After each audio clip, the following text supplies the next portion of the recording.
10 நாள்ல உங்களுக்கு உடம்பு குறைக்கணும்னு உங்களுக்கு தோணுச்சுன்னா ஃபர்ஸ்ட் நீங்க கட் பண்ண வேண்டியது சுகர். பண்ணி உங்களுக்கு உடம்புல செருப்பால் அடிங்க என்ன வந்து அடிக்க உண்மையில 10 நாள் இல்லங்க 47 நாள் சுகரை கட் பண்ண போறோம்.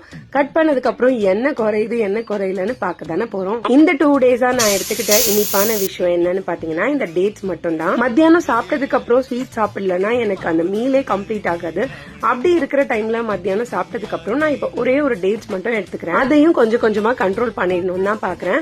பொட்டுக்கடலை சாப்பிட்டா கூட நமக்கு அவ்வளவா வெயிட் போடாது அப்படின்னு சொல்றாங்க. அதாவது இந்த ஸ்வீட் சாப்பிடுற நேரத்துல கொஞ்சமா பொட்டுக்கடலை எடுத்து வாயில போட்டுக்கிட்டோம்னா அந்த ஸ்வீட் கிரேவிங்க கம்மி பண்ணும்னு சொல்றாங்க. கண்டிப்பா ட்ரை பண்ணி பாருங்க. இன்னைக்கு ஒரு 1/2 kg brownie ஆர்டர் இருந்தது.